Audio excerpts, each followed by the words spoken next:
All right, so this is going to be a look at some Ravens tendencies in terms of our offense from the Week 2 preseason win over Arizona. To be honest with you, I want to be upfront in case people don't want to sit through a whole video that this is not going to have actual play video, excuse me. I'm not going to show any film, quote unquote. This is really going to be data driven, and it's going to be my purpose for doing this video is like threefold. Number one is to show the data and communicate the data to you guys that are interested parties, Ravens fans, and whoever else watches. Number two is to illustrate what the data that I try to track during the game. And I'm going to get into a little bit of that here. So there's going to be very few pictures. I'm going to intersplice some pictures like this one here just to, take the attention away from the extreme amount of text that you're going to see like this screen right here. So, forgive me for that. If you're one that doesn't want to sit through the data, I understand. Okay, no problem.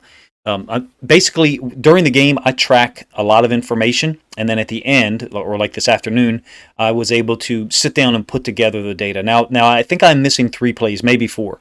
Overall, I believe the stats had the Ravens for 27 runs and 26 passes, something like that. I may be wrong on that. Maybe it's 27 passes and 26 runs. But my data is missing 3 or 4 plays. But in any case, what I added, I would guess we're still at like 95, 93% accuracy for what I have. So the first personnel group I want to talk about is 21 personnel. So that's 2 running backs and 1 tight end. We're generally talking about, for the preseason game, Ben Mason being on the field as the fullback with, Mike Davis, Nate McCrary, Justice Hill, someone like that. A tailback, running back, or tailback, fullback, and then a tight end. That's where the 21 comes from. All right, and you can see the run-pass ratio is pretty skewed, pretty heavy run, and the under center and shotgun ratio is pretty skewed as well. So I've got 2 types of data that I'm showing you. Get the run-pass, and then also the under center compared to the shotgun. Okay, now over here to the next one, the next column or next set, for personnel is 22. So 2 running backs, 2 tight ends. Generally, you're talking about Oliver and Likely being on the field. Also, Oliver and Boyle, I think once, and then 83 is the other tight end. I to be honest with you, I forget his name. Puljian, maybe. Forgive me for that. But you look at the run-pass ratio, 100% run. And that shouldn't surprise us, right? 2 tight ends on the field, 2 running backs. Last year was a pretty high run-pass ratio as well. Third column or third set of data, 11 personnel. Totally flipped. So 1 running back, 1 tight end, no fullback. And the data I had last year in the database that I try to upkeep as best I can did not have this heavy of a run-pass ratio skewed towards pass for 11 personnel. I think it was 62% pass, 38% run for 11 personnel last year. Maybe it was 58% pass and 42% run for 11 personnel. Most teams' 11 personnel is going to be more skewed towards pass. Makes sense, right? You don't have a fullback. You don't have a second tight end on the field. It's more of a spread style personnel grouping and the accompanying formation. But this is shocking. I mean, 18 shotgun and 1 under center for 11 personnel, and then 90% pass, 10% run, essentially. And the last one is the one that I'm very interested in, underutilized in terms of this, this preseason game, 12 personnel. So 1 running back, which is a tailback, and 2 tight ends. And you can see, based to compare this row across, run, pass, none of these are, quote, balanced, except for 21, 12 run and 7 pass. But that's still quite skewed toward run. The 12 personnel is the one that I am interested to see what the Ravens coaching staff does with. Because if you look at our roster and you look at the guys who are performing, of course we haven't seen our elite players, but you would suspect that Mark Andrews and Isaiah Likely are going to be on the field some together. Well, how are we going to generate a run game with those guys on the field? Do we need Boyle and Ricard on the field, one of them, to generate run blocking? No, we do not. If we go to a zone or stretch system, we do not. Some of the crack scheme stuff we did with toss in the first game, you do not. You can accomplish the run game without those guys on the field. And I actually offer to you, I think I touched on this in the reaction video a little bit. I think the emergence of Likely, the quick emergence of Likely, is really threatening Nick Boyle's presence on the roster, or at least his presence on the field on game day. But 4 personnel groupings, very simple, all very distinct run-pass tendencies, all very distinct under center versus shotgun tendencies, except for 5 plays out of 12 personnel. You've got 3 under center and 2 shotgun. And the one 12 personnel that was the most interesting is the touchdown pass to Likely, which I will diagram. I'm not going to show video. I don't know how to show broadcast film without being copyright protected or whatever the word is. So, those other people are just smarter than me about the way they do it. I'm not going to do it. I did forewarn you at the beginning here. So if you chose to watch this far, what you'll see is that I'm going to diagram Isaiah Likely's touchdown play. And you can certainly watch the video, on your own. Briefly, we'll talk about, the terminology, if you're interested at all, and the people who are in my Patreon and have access to the online database see this terminology consistently. Pro Twins B. Pro means tight end, and the Z to one side, Z being off the line, tight end on. Now, as an aside, I think Josh Oliver's on this play is lined up off the line of scrimmage as well. I think from the angle I saw twice today, it looked like he was back off the line, and we probably should have been called for a penalty for only having 6 men on the line of scrimmage. But be that as it may, that's the pro part. Okay, and then Twins is the 2 receivers, in this case Likely and Bridges, 2 big physical mismatch type guys, being to the left. So pro Twins, that's the first 2 parts of the formation terminology, and then B is the running back on the opposite side of the tight end. Now in this case we have 2 tight ends, but we're talking about the inline tight end. So also B tells us as coaches that it's in the shotgun. We don't have to say pro Twins shotgun B. We're trying to make it as succinct as possible for the coaches and for the players when we communicate. During the game, on the field, players are not saying pro Twins B. They're recognizing certain things, but B tells us that the quarterback is in the shotgun and the running back is on the opposite side of the tight end. So that's where the terminology comes from. Cool play design. You had the running back, checking up here, like a little sit route underneath. I think it was a 4-3 look by the defense. So 3 inside linebackers.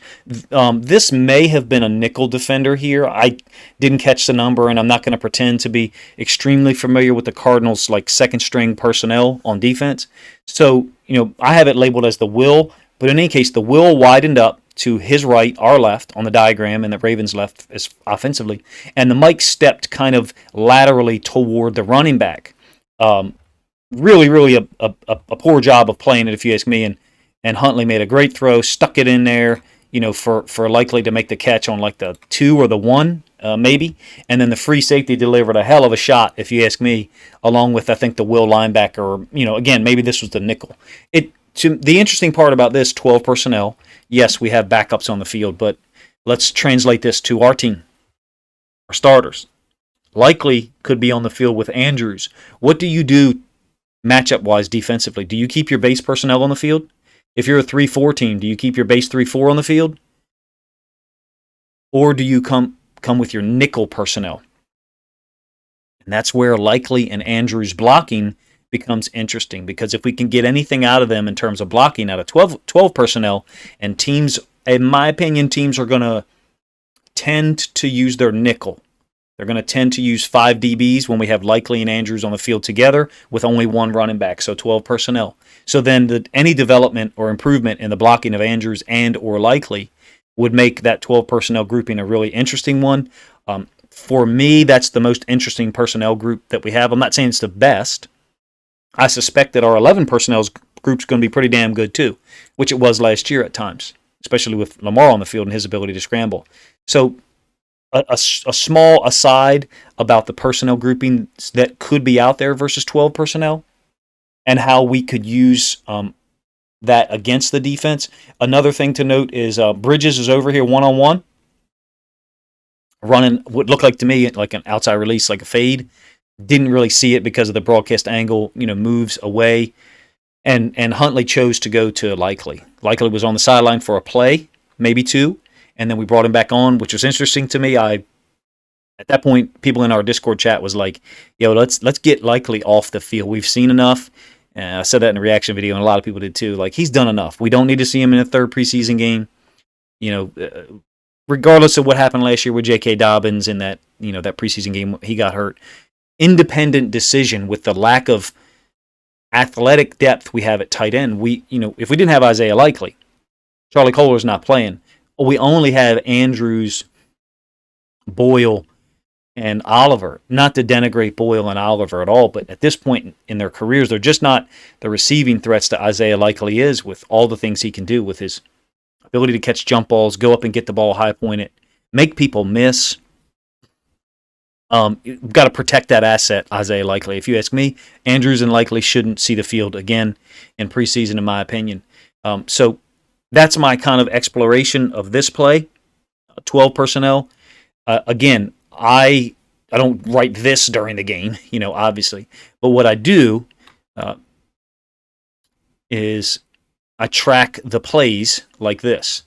And from this data, I'll come back to this in a moment. From this data, this is the Ravens' third possession, by the way, which I believe began with 9:18 left in the second quarter and culminates in the touchdown to Likely. I did this in like a text app, so I need to do this in Excel or something to make it a little bit more efficient for myself. But from this, I then have the information like 12 personnel on the first play, 21 personnel on the second and third play, and then the fourth play I believe was 11 personnel, a shotgun trips. So typically, trips you're going to get one tight end and three receivers. So that's one of the personnel plays that I missed. And from that, I'm then able to confidently go back and give you guys information like this. Again, I think in the beginning I said my reason for showing this data was threefold. Number one, to show you the data, make you aware of it. And if you find it interesting, then great. I am going to do this, during the season. It allows me to put out content. So that's good. All of that is good, hopefully. And the second reason is for my own knowledge, for my own awareness, to understand what our tendencies are. And now the third part of this is, if you are interested, the online database that we upkeep does this automatically. When I put the data in, it tracks all of this for me. I don't have to manually go and add it up like I did today, which took me about an hour or so. Early this afternoon.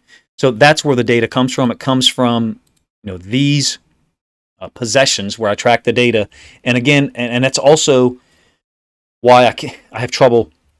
I would have trouble, I think, live streaming in my Discord and having a conversation with people about what's going on, because I want to get this data down. More work during the game for me creates less work Monday, Tuesday after the game, and gives me a increased ability to get out content like this. So if you enjoy it, please tell me. I'll do things like this I will do things like this during the season. You could look out for it if you enjoy it. And if you don't, well, I don't know why you've listened this far, but if you don't enjoy it, then please tell me, because I want my content to be professional and I want my content to continue to improve.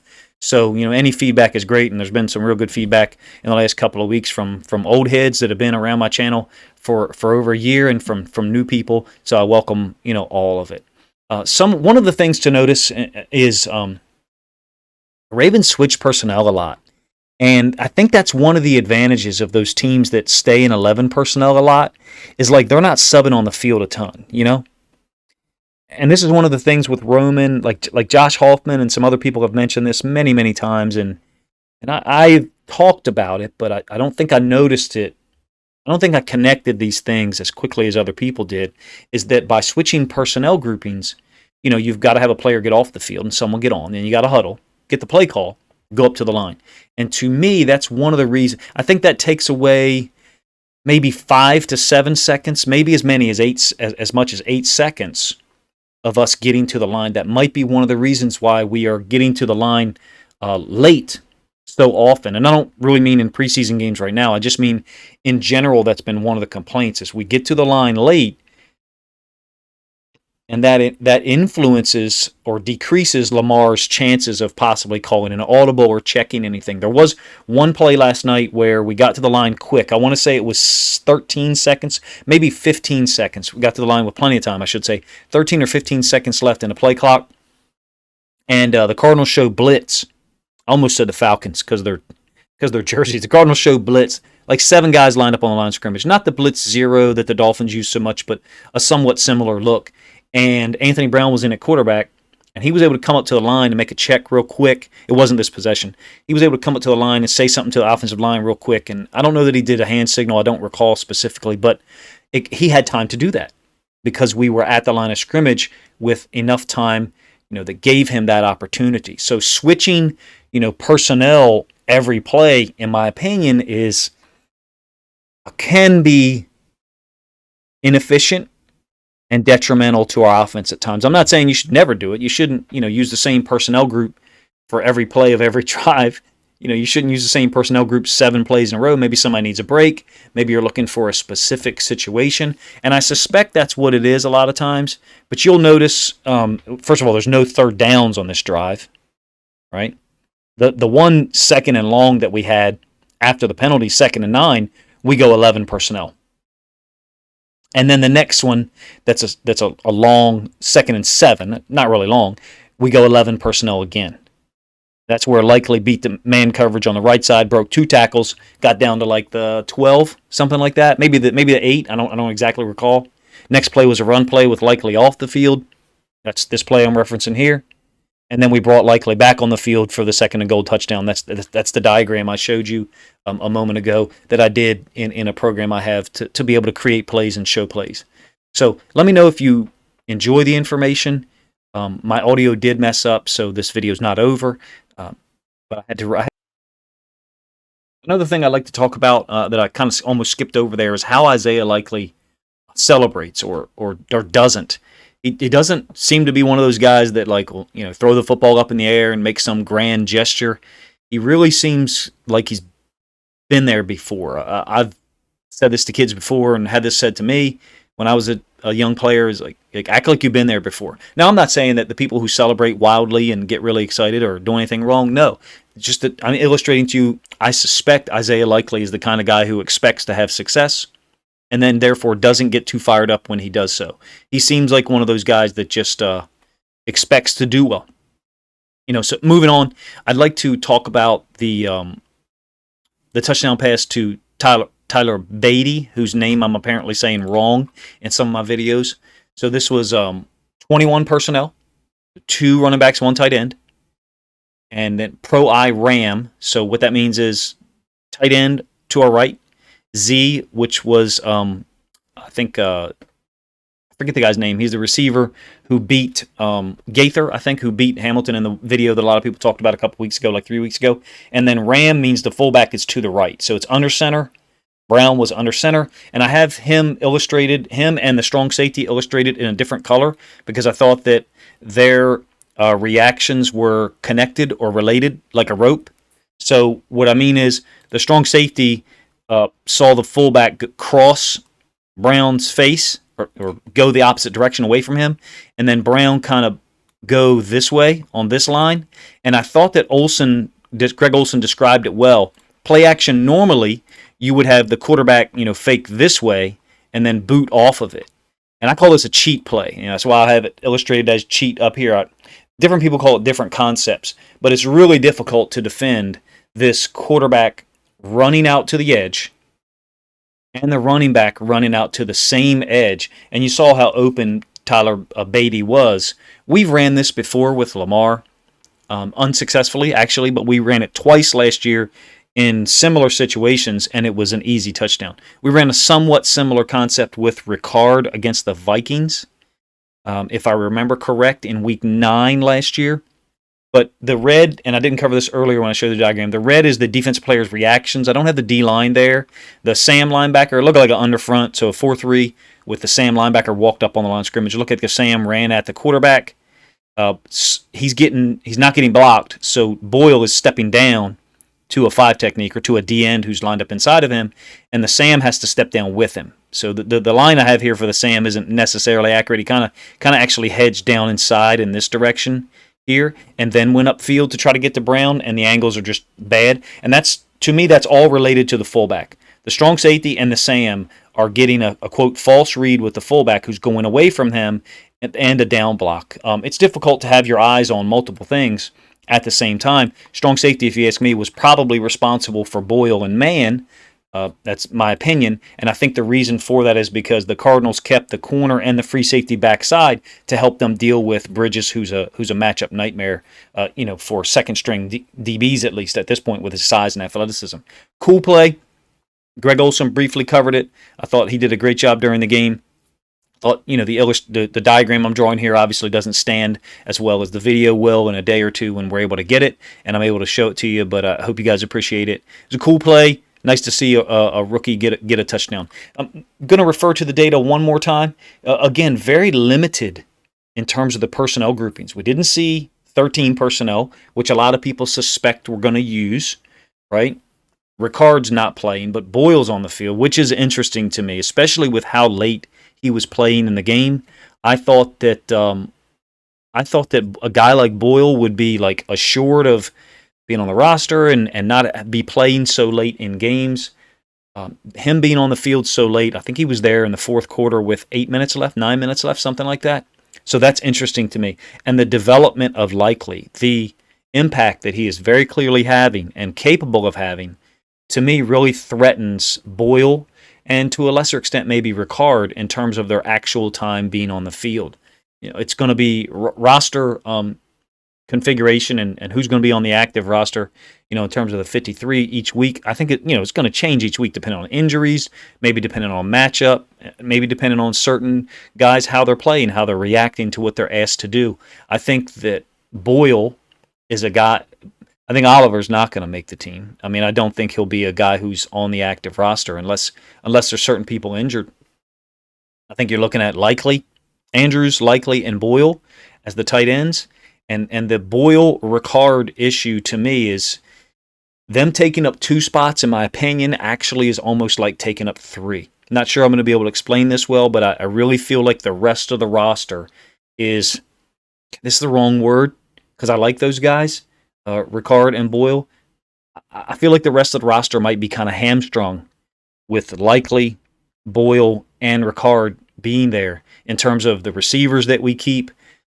Some of the receivers, the young guys that we put, if we were to put them on the practice squad immediately, I think they get picked up by other people. I think Bridges and Mekhi Polk are guys who, in my opinion, don't last long if they're on the practice squad for real. I know that they were both undrafted, but they've shown what they can do when given opportunities in terms of throwing the ball at them. They didn't get many opportunities last night. It's not that they didn't produce when given opportunities against the Cardinals. They just didn't really get opportunities. Polk had the one big play, drew up pass interference.